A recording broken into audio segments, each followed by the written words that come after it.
नमस्कार विद्यार्थी मित्रांनो, आजच्या व्हिडिओमध्ये सर्वांचे स्वागत आहे. तुम्हाला तर सगळ्यांना माहितीच आहे, इयत्ता 10वीची सायन्सची आपण सिरीज सुरू केलेली आहे. यामध्ये आपला दुसरा चॅप्टर ऑलरेडी संपलेला आहे आणि आता आपण फिजिक्सच्या पहिल्या चॅप्टरमध्ये म्हणजेच ग्रॅव्हिटेशन या चॅप्टरमध्ये आलेलो आहोत आणि यामध्ये देखील आपला एक पॉइंट कव्हर झालेला आहे, तो म्हणजे ग्रॅव्हिटेशनल फोर्स म्हणजे काय, ही कन्सेप्ट कोणी शोधून काढली आणि Kepler's law for planetary motion. तर सगळ्यांना हा व्हिडिओ आवडत असेल तर नक्की या चॅनलला सबस्क्राईब करायला विसरू नका. त्याचबरोबर बेल आयकॉन प्रेस करा, जेणेकरून तुम्हाला नवनवीन व्हिडिओचे नोटिफिकेशन मिळत जातील. तर मित्रांनो, आपण आज येणार आहोत अत्यंत महत्त्वाच्या पॉइंटला, की जो बोर्डला नेहमी 2 किंवा 3 मार्कांसाठी विचारला जाणारा प्रश्न आहे. कोणता आहे तो प्रश्न? तर तो आहे आपल्याला जो लॉ दिलेला आहे Newton's universal law of gravitation. हा अत्यंत महत्वाचा इयत्ता 10वीच्या बोर्डसाठी असलेला महत्वाचा प्रश्न आहे. तो 2 मार्कांना येतो, त्यामुळे याचं प्रिपरेशन कराच. 11वी मध्ये पण तुम्हाला हा पॉइंट असणारच आहे. याच्यामध्ये जे आपण फॉर्म्युला लर्न करणार आहे ते पुन्हा 11वी 12वी मध्ये फिजिक्सला आपल्याला वापरायचेच आहे. त्यामुळे खूप महत्वाचा पॉइंट आहे आणि सोपा आहे. व्यवस्थित समजून घ्या, लगेच तुम्हाला समजून जाईल. बघा, आता आपल्याला सगळ्यात पहिल्यांदा बघायचं आहे स्टेटमेंट, जे आपल्याला कुणी दिलेलं आहे तर न्यूटन नावाच्या सायंटिस्टने दिलेले आहे. काय दिलेलं आहे ते सेंटेन्स किंवा ते जे स्टेटमेंट आहे ते नक्की काय? तर न्यूटन काय सांगतो बघा, ग्रॅव्हिटेशनल फोर्स हे कोणी शोधून काढलेलं आहे? तर आपल्याला माहिती आहे न्यूटननी शोधून काढले. मागच्या लेक्चरमध्ये आपण ऑलरेडी लर्न केलेले. मग न्यूटन काय म्हणतो? तर न्यूटन असं म्हणतो, जगामध्ये किंवा मग आपल्या पृथ्वीवरच्या ज्या 2 गोष्टी असतात, वस्तू असतात, ह्या 2 वस्तू एकमेकांवरती फोर्स टाकत असतात किंवा फोर्स एक्झर्ट करत असतात. आणि मग हे फोर्स नक्की केवढ्या प्रमाणामध्ये असतो त्याच्याच एक्सप्लेन करणारा हा लॉ आहे किंवा हे स्टेटमेंट आहे. आपण आधी स्टेटमेंट कडे जाऊयात आणि मग त्याचं एक्सप्लेनेशन बघूया. बघा, आता काय ते स्टेटमेंट? तर न्यूटन्स काय म्हणतो, every object in the universe attracts every other object with a definite force. बघा, पहिल्या वाक्याचा अर्थ समजून घ्या. न्यूटन काय आपल्याला म्हणतो, जगामध्ये किंवा या युनिव्हर्स मध्ये कुठलीही गोष्ट असू द्या, कोणत्याही 2 गोष्टी प्रत्येक वेळी एकमेकांना खेचत असतात किंवा एकमेकांना अट्रॅक्ट करत असतात विशिष्ट अशा फोर्सनी. ठीक आहे. आता उदाहरण घ्यायचं झालं तर पृथ्वी आणि या जमिनीवरती उभे राहिलेले कुठलीही वस्तू असू द्या, ती वस्तू आणि पृथ्वी हे दोघे एकमेकांना काय करत असतात, स्वतःकडे खेचण्याचा प्रयत्न करत असतात. हे पहिल्यांदा कोणी सांगितलं आपल्याला? तर न्यूटननी सांगितलं. पुढे काय सांगितलं, तर तो फोर्स किती प्रमाणात असतो? तर तो जो फोर्स असतो, हा जो फोर्स आहे, this force is directly proportional to the product of the masses of 2 objects and inversely proportional to square of distance between them. आता अर्थ काय झाला बघा, आपण लॉजिक लावतोय, काय त्याचा अर्थ असेल, त्याच्या स्टेटमेंटचा अर्थ काय तो बघतोय. न्यूटन काय म्हणतो, युनिव्हर्स मध्ये कुठेही 2 गोष्टी असू द्यात किंवा 2 वस्तू असू द्यात, ह्या वस्तू कशा असतात? तर ह्या वस्तू नेहमीच एकमेकांना स्वतःकडे खेचण्याचा प्रयत्न करत असतात. ठीक आहे. आणि त्यानंतर मग तो जो फोर्स असतो खेचण्यासाठी लागणारा, हा फोर्स कसा असतो? त्या 2 वस्तूंच्या वजनांच्या गुणाकारा इतका असतो. ठीक आहे. आणि त्याला इन्व्हर्सली प्रपोर्शन काय असतं? तर त्यांच्यामधलं जे अंतर आहे त्याचं काय आपल्याला करायचं आहे? तर त्याचं काय बघायचं आहे? स्क्वेअर. अशा प्रकारचं जे रिलेशन असतं त्यावरून आपण त्यांच्या दोघांमध्ये किती फोर्स आहे तो काढू शकतो. ठीक आहे. स्टेटमेंट समजला का? बघा, आपण काय बघितलं, तर every object in the universe attract other object, म्हणजे जगामध्ये किंवा युनिव्हर्समध्ये प्रत्येक गोष्ट दुसऱ्या गोष्टीला एका ठराविक फोर्सने आपल्याकडे खेचत असते, ओढत असते. आणि हा जो फोर्स आहे तो कसा आहे? Directly proportional to product of masses. त्या ज्या 2 वस्तू असतील त्यांची जी वजन आहेत त्या वजनांच्या डायरेक्टली प्रपोर्शन असतो फोर्स रिलेशन, म्हणजे त्या दोघांचा गुणाकार वजनांच्या गुणाकाराच्या प्रोपोर्शनल मध्ये असतो, डायरेक्टली प्रपोर्शन मध्ये. आणि इन्व्हर्सली प्रपोर्शन काय असतं? Square of distance between them. त्या ज्या 2 वस्तू आहेत त्याच्यामध्ये जे अंतर आहे त्याचं स्क्वेअर, यालाच आपण म्हणतो स्टेटमेंट, की जे स्टेटमेंट तुम्हाला परीक्षेमध्ये येतं 2 मार्कांसाठी. आता समोर बघा, तुम्हाला एक डायग्राम दिसत असेल. आता आपण जे म्हटलं स्टेटमेंट किंवा एक्सप्लेनेशन करताना काय म्हटलं, की युनिव्हर्स मधल्या प्रत्येक 2 गोष्टी. ठीक आहे. आता त्यातली ही एक गोष्ट आहे, ही वस्तू आहे. आणि ही दुसरी वस्तू आहे. आपलं काय स्टेटमेंट ठरलेलं आहे, तर जगातील किंवा या युनिव्हर्स मधील प्रत्येक दोन गोष्टी स्वतःला एक ठराविक फोर्सने एकमेकांकडे खेचत असतात. ठीक आहे, म्हणजे काय झालं, ही एक वस्तू आहे आणि ही दुसरी वस्तू आहे. या कुठे आहेत, युनिव्हर्स मध्ये आहेत, बरोबर ना.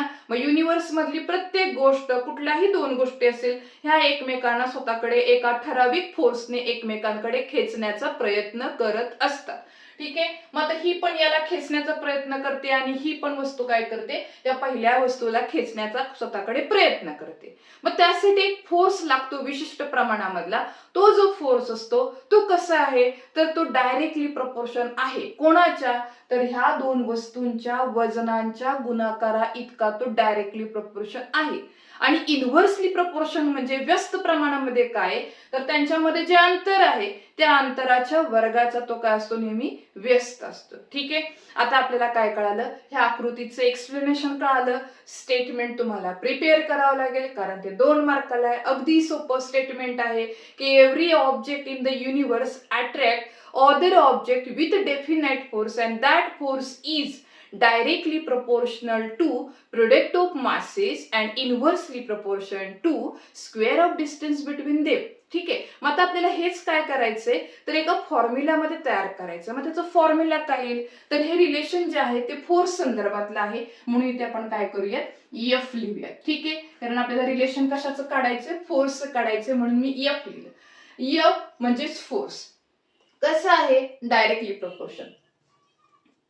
प्रपोर्शनलचं साइन या पद्धतीने आपण दाखवतो है ना. आणि डायरेक्टली प्रपोर्शन असेल तर ती संख्या किंवा ती व्हॅल्यू आपण न्यूमरेटरला लिहितो, अंशस्थानी लिहितो. काय दिलेले, तर बघा, प्रोडक्ट ऑफ मासेस. मग आता मासेस कोणते घेतलेत आपण, पहिल्या वस्तूचं वजन m1 आणि दुसऱ्या वस्तूचं वजन m2 आणि यांचा गुणाकार, प्रोडक्ट म्हणजे काय, गुणाकार, म्हणून m1 गुणिले m2. त्यानंतर इन्व्हर्सली प्रपोर्शन आहे कोणाच्या, तर स्क्वेअर ऑफ डिस्टन्स बिटवीन दे. म्हणजे ह्या दोन ज्या वस्तू आहेत यांचा सेंटर आहे आणि त्याच्यामधलं जे अंतर आहे त्याचा स्क्वेअर, तो कसा आहे, फोर्सला इन्व्हर्सली प्रपोर्शन आहे. इन्व्हर्सली म्हटलं तर डिनोमिनेटरला लिहायचं, म्हणजे तुम्हाला डी स्क्वेअर काय करावं लागेल, खाली लिहावं लागेल. इथपर्यंत कळालं. आता पुढे काय करायचं, तुम्हाला सगळ्यांना माहिती, प्रपोर्शनलचं साइन काढायचं असेल तर तुम्हाला काय ऍड करावं लागतो, प्रपोर्शनल कॉन्स्टंट ऍड करावं लागतो. ठीक आहे, मग आता आपण काय करूयात, ते प्रपोर्शनचं साइन काढून टाकूयात. म्हणजे मी काय केलं, एफ लिहिलं आणि त्याच्या समोर लगेच काय केलं, इक्वल टूचं साइन दिलं. ठीक आहे, आता हे जर साइन गेलं तर आपल्याला पुढे काय करावं लागतं, प्रपोर्शनल कॉन्स्टंट घ्यावा लागतो आणि तो कॉन्स्टंट जो आहे तो आपण जी लेटरने दाखवूयात किंवा के लेटरने दाखवूयात. आता सध्या आपल्याला एक फॉर्म्युला तयार करायचा, म्हणून आपण काय करूयात, जी लेटर वापरूया. ठीक आहे, म्हणून मी तर काय केलं, जी घेतला. जी काय आहे, प्रपोर्शनल कॉन्स्टंट आहे. आणि मग बाकीचं आहे तिथं मांडून टाका, m1 multiply m2 divided by D square. तर हा झाला आपला एफ, म्हणजे जे रिलेशन आहे दोन वस्तूंच्या जे काही फोर्स लागणार आहे त्याच्यामध्ये कसं काढायचा, तर त्यासाठीचा असलेला हा आपला काय आहे, फॉर्म्युला आहे. आणि हा फॉर्म्युला आपल्याला काय सांगतो, तर F is equal to G multiply m1 into m2 divided by D square. आता प्रत्येकाचा अर्थ समजून घ्या. एफ म्हणजे काय असणार आहे, फोर्स असणार आहे. जी म्हणजे काय, प्रपोर्शनली कॉन्स्टंट असणार आहे, बरोबर आहे. किंवा आपण ह्याला काय म्हणू शकतो, युनिव्हर्सल कॉन्स्टंट पण म्हणू शकतो. त्यानंतर m1 म्हणजे पहिल्या वस्तूचं वजन, m2 म्हणजे दुसऱ्या वस्तूचं वजन, डिवायडेड बाय डी स्क्वेअर म्हणजे ह्या दोन ज्या वस्तू आहेत यामधलं जे अंतर आहे त्याचा स्क्वेअर. तर मित्रांनो, अशा प्रकारे आता आपण काय पॉइंट कव्हर केला, Newton's universal law of gravitation यामध्ये आपण स्टेटमेंट लर्न केलं, त्याचबरोबर डायग्राम बघितली आणि फायनल आपल्याला एक फॉर्म्युला देखील मिळाला, F is equal to G m1 m2 divided by D square. ठीक आहे, बघा आता आपण फॉर्म्युला कुठला बघितला, एफ साठी फॉर्म्युला बघितला आणि तो फॉर्म्युला काय, जी m1 m2 divided by D square. ठीक आहे, आणि त्यानंतर जी चा अर्थ पण बघितला, इट इज प्रोपोर्शनॅलिटी कॉन्स्टंट आणि त्याला नाव काय दिलेलं आहे, युनिव्हर्सल ग्रॅव्हिटेशनल कॉन्स्टंट. ठीक आहे ना, युनिव्हर्सल ग्रॅव्हिटेशनल कॉन्स्टंट म्हणजेच काय, जी आहे. आणि हा जो जी आहे यालाच आपण काय म्हणतो, प्रपोर्शनली कॉन्स्टंट म्हणतो. ठीक आहे, आता पुढे येऊयात. आता बघा, जर ह्या फॉर्म्युल्यामध्ये असणारं मास किंवा डिस्टन्स हे कमी किंवा जास्त केलं तर फोर्स वरती काय परिणाम होतो, ते किती पट वाढतं किंवा कमी होतं यावर आपण डिस्कशन करूया.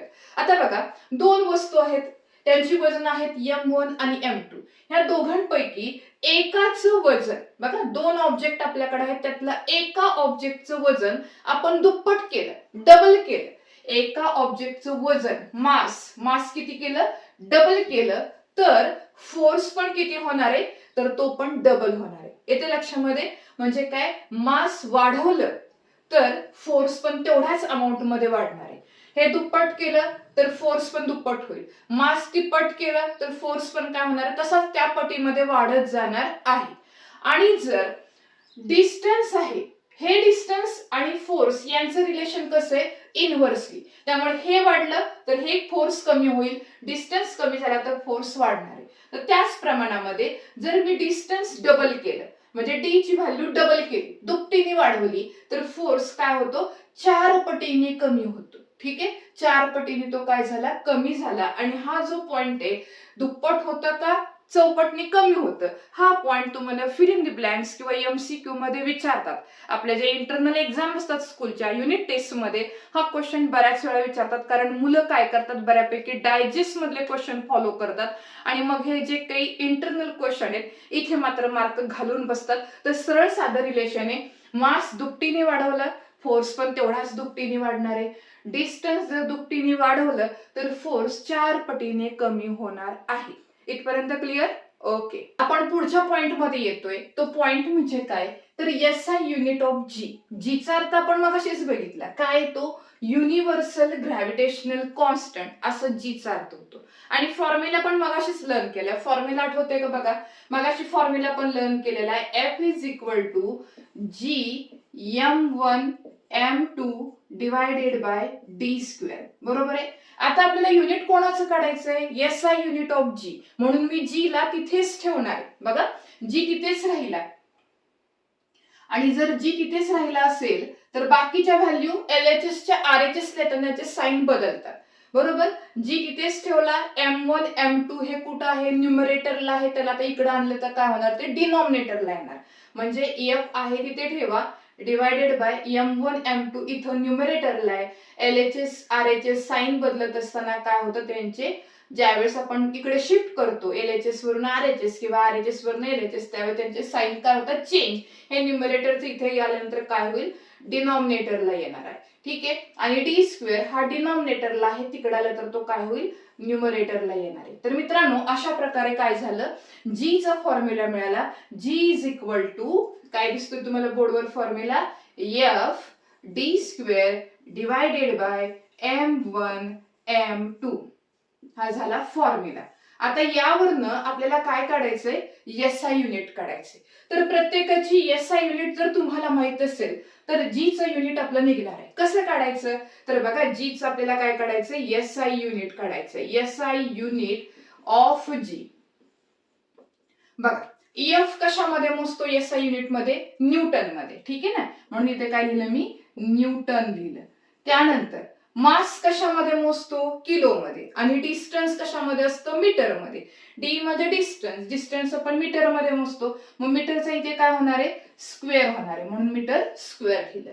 आणि डिवायडेड बाय काय दिसतंय तुम्हाला, M1 M2 ही वजन आहेत, आणि वजन असतील तर ते आपण किलो मध्ये घेतो. बरोबर आहे का, म्हणजेच काय होईल इथं, kgचा स्क्वेअर होईल. आता हे आपण व्यवस्थित मांडूयात. युनिट काय बघा निघतं, मग न्यूटन मीटर स्क्वेअर आणि डिवायडेड बाय, त्यालाच आपण तिरकी रेघ ओढतो, त्याला पर म्हणतो, kg. आता बघा इथे काय केलं, आता हा kg काय राहणार, रेस टू राहणार आहे 2, किंवा हे मी अजून कसं मांडू शकते, newton metre square kg inverse 2. आता इनवर्स 2 चा अर्थ काय, kg स्क्वेअर की जे डिनॉमिनेटरला आहे त्याला जर वर आणलं तर त्याचं साइन काय झालं, बदललं. kg2 प्लस 2 चा वर आला की काय झाला, -2 झाला. त्यामुळे तुम्ही हे युनिट लिहिलं तरी तुम्हाला मार्क्स मिळणार आहेत की newton metre square per kg square. किंवा दुसरं युनिट आहे newton metre square kg inverse 2. तर इथे आपण काय बघितलं तर जीचं SI युनिट. पुढच्या पॉइंट मध्ये येतोय की जीची एक्सपेरिमेंटली पहिली जी व्हॅल्यू आहे ती कोणी काढून शोधून दिली तर हेनरी कॅव्हेंडिश नावाच्या सायंटिस्टनी. बघा, हेनरी कॅव्हेंडिश.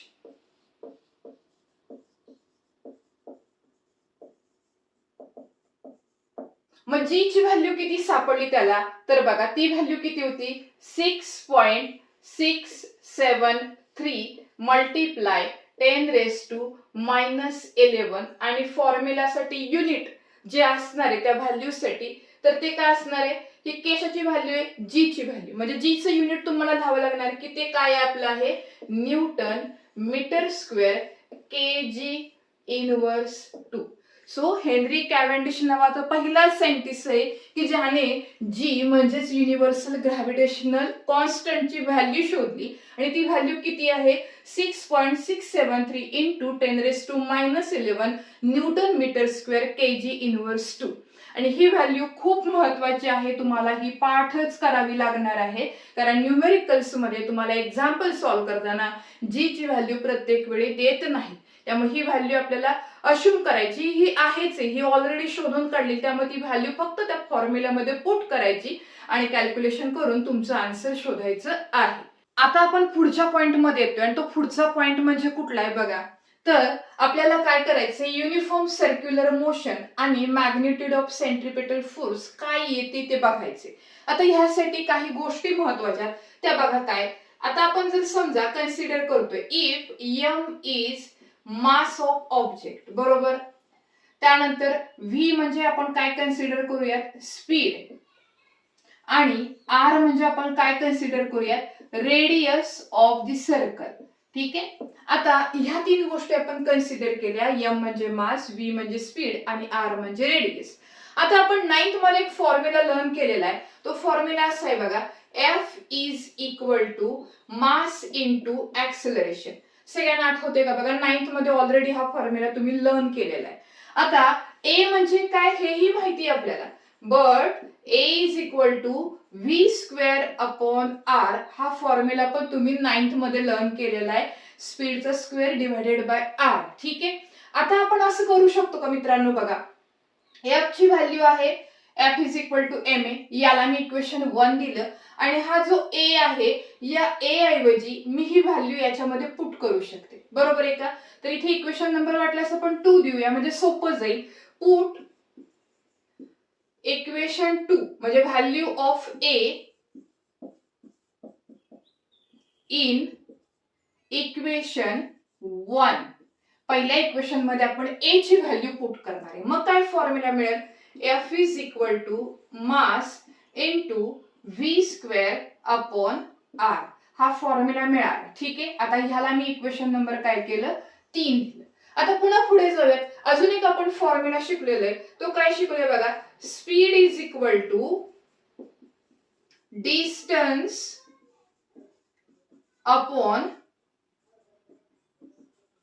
टाइम. ठीक आहे, आता speed is equal to distance upon time म्हणजेच फॉर्म्युला काय v is equal to 2 pi r. कारण सर्कलचं डिस्टन्स म्हणजे त्याचा आपण काय करतो सर्कम्फरन्स काढतोय आणि त्याचा फॉर्म्युला काय 2 पाय r आणि टाइमचं फॉर्म्युला आपण रिप्रेझेंट कुठल्या लेटरनी करणार आहोत t लेटरनी करणार आहे. आता बघा असं करता येईल का, हे जे इक्वेशन नंबर 3 आहे यामध्ये v ची व्हॅल्यू आहे, या v च्या व्हॅल्यू ऐवजी आपण ही व्हॅल्यू तिथे पुट करू शकतो. म्हणून मी याला इक्वेशन नंबर काय केलं 4 दिलेलं आहे. आणि आता काय करूयात आपण तर put the value of v in equation 3. हे पुढे लिहूयात put the value of v in equation 3. आता काय मिळणार आपल्याला त्याच्यानंतर तर बघा f आहे तसं लिहा, m पण आहे तसं येईल, r पण आहे तसं राहिलं आणि ब्रॅकेट मध्ये v स्क्वेअर ची व्हॅल्यू काय लिहायची 2 pi r upon t. 2 pi r upon t. ठीक आहे, याचा काय करायचंय स्क्वेअर करायचंय. आता काय होते बघा f इज इक्वल टू नीट बघा इथं r आहे इथं r स्क्वेअर होणार आहे किंवा आपण स्टेप खाली एक्स्ट्रा लिहूयात काही हरकत नाही. m डिवाइडेड बाय r केलं 2चा स्क्वेअर काय होईल 4 होईल, पायचा स्क्वेअर पाय होईल, आरचा स्क्वेअर आर स्क्वेअर होईल, डिवायडेड बाय टीचा काय होणार आहे स्क्वेअर होणार आहे. इथपर्यंत क्लिअर. आता इथे या एका आरला इकडचा एक आर कॅन्सल होईल. आता आपल्याला काय मिळालं तर नंबर मी पहिल्यांदा घेते म्हणून इथं 4 लिहिलं, नंतर एम लिहिलं, पाय स्क्वेअर लिहिलं आणि खाली आर लिहिलं. बरोबर आहे. हा आर गेला आणि टी स्क्वेअर राहिलं. ठीक आहे. आता पुढे जातो. ह्या इक्वेशनला आपण काय करूयात तर मल्टिप्लाइंग अँड डिवायडिंग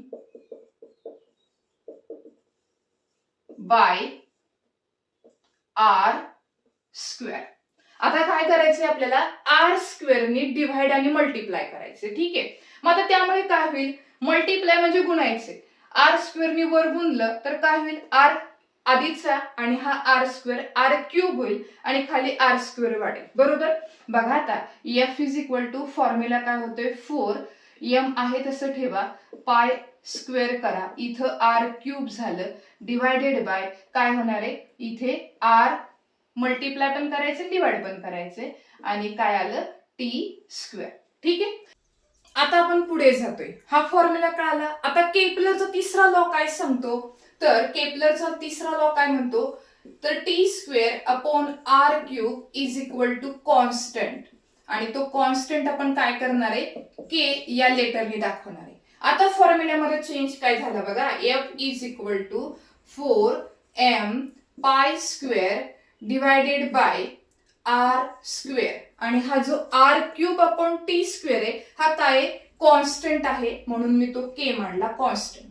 ठीक आहे. आता पुन्हा पुढे जातो. बट आता एखादी वस्तू आहे तर हा नंबर कॉन्स्टंट राहील, एम पण कॉन्स्टंट राहील, त्याच्यानंतर पाय स्क्वेअरची व्हॅल्यू पण कॉन्स्टंट राहणार आणि के पण कॉन्स्टंट राहणार आहे. बरोबर आहे. पण काय झालं 4m pi square divided bye K is constant आणि त्यामुळे फॉर्म्युल्यामध्ये चेंज काय झाला एफ ही सगळी व्हॅल्यू आता काय आली कॉन्स्टंट आली. मग राहिलं काय F is equal to 1 by R square. तर अशा प्रकारे मॅग्निट्यूड ऑफ सेंट्रिपिटल फोर्सची व्हॅल्यू आपल्याला मिळाली F is equal to 1 upon R square.